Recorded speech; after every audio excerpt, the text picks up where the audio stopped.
So, Neil Young has had a go at Joe Rogan and demanded that his music be taken off Spotify, to which Spotify agreed. Now, there's a surprise, but welcome to the David Watson opinion. I find this funny that one of the things that Neil Young is so angry about is Joe Rogan spreading misinformation about the current medical climate, shall we say. Let's keep ourselves out of the algorithm of YouTube on this occasion. But he had no problem when CNN blatantly lied about Joe Rogan. And this is the thing that I find very, very interesting about all of these people. I don't really particularly care which side you're on, each to their own.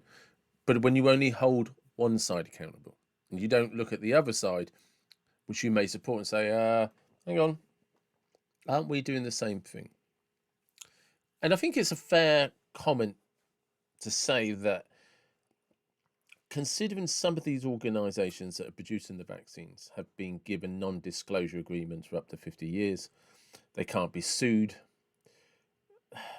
And then somebody says, trust the science. A science you're not allowed to question at the moment. At the moment, we're not allowed to question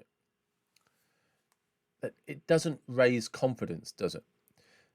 So when a singer, a performer, comes out, has a go at Joe Rogan, who's actually documented his own experience of having COVID, so you can't deny its validity, and all he's actually done is said what he did. There's allegedly controversy over the doctor that was on his show who, again, they keep calling it spreading misinformation. But everybody's, from what I can tell, is spreading misinformation. I don't know who to believe, who to trust, who's doing what, and who's actually supposed to be an expert, because the experts don't agree. And then the so-called 270, originally it was called doctors, now it's doctors, scientists, and journalists. Well, they're not experts in the field either. I mean, some reports I've read, because I've not seen the actual list, but some reports I've read has said there isn't a single expert doctor on that letter. So those people have got about as much validity as I have. You know, they're about as much use as a David Watson opinion, which could be pretty pointless, to be fair.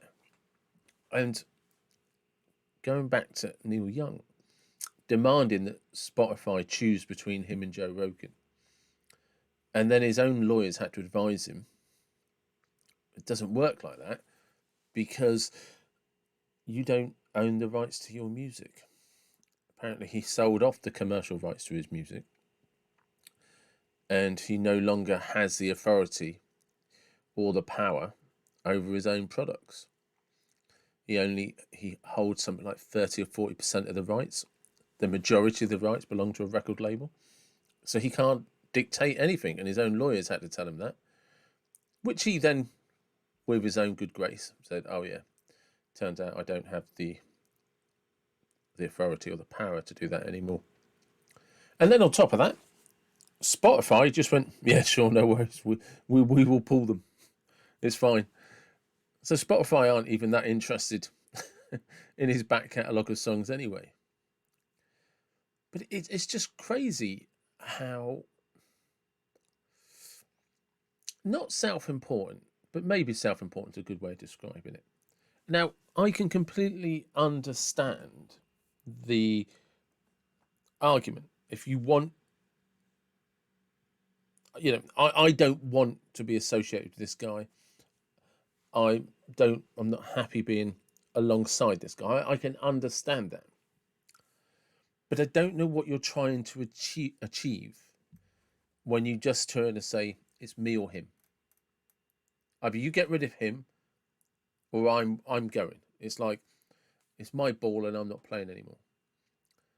And one of the things I think it demonstrates, and I imagine that we could all be guilty of this, is we believe our own self-importance.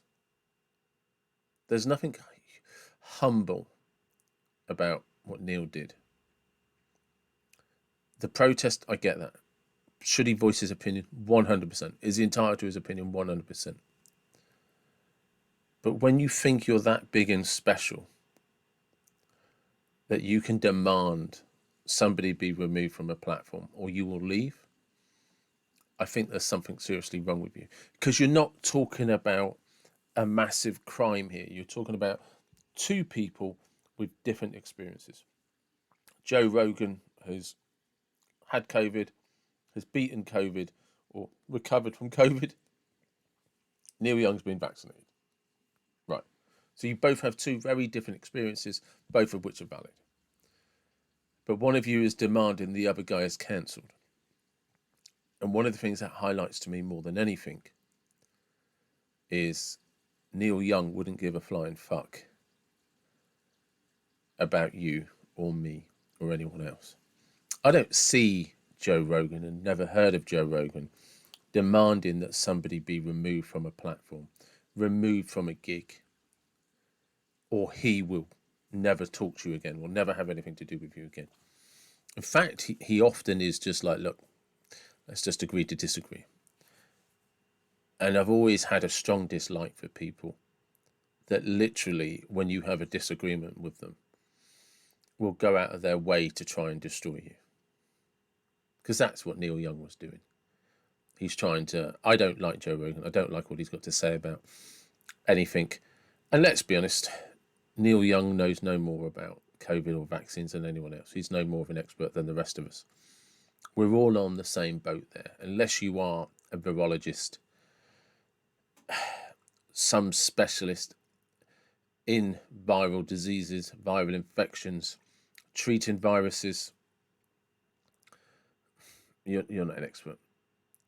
Even the doctors don't really get to claim to be experts in that area, because unless they're specialists in respiratory diseases or respiratory viral infections, unless that is your expert field, you're no more of an expert than I am. You don't even get to say that you're better informed than I am, because nobody will give anybody a platform to debate the differences of opinion between the experts. But what I know about Neil Young, what I know about him now, is you want to hope that if he dislikes you, if he takes a stand against you, you definitely want to hope that you have as much power and authority as Joe Rogan. Otherwise, he will happily destroy you, celebrate that, and be really pleased with himself. And that makes him quite a nasty piece of work. Let me know what you think. Comment below. Thank you for watching.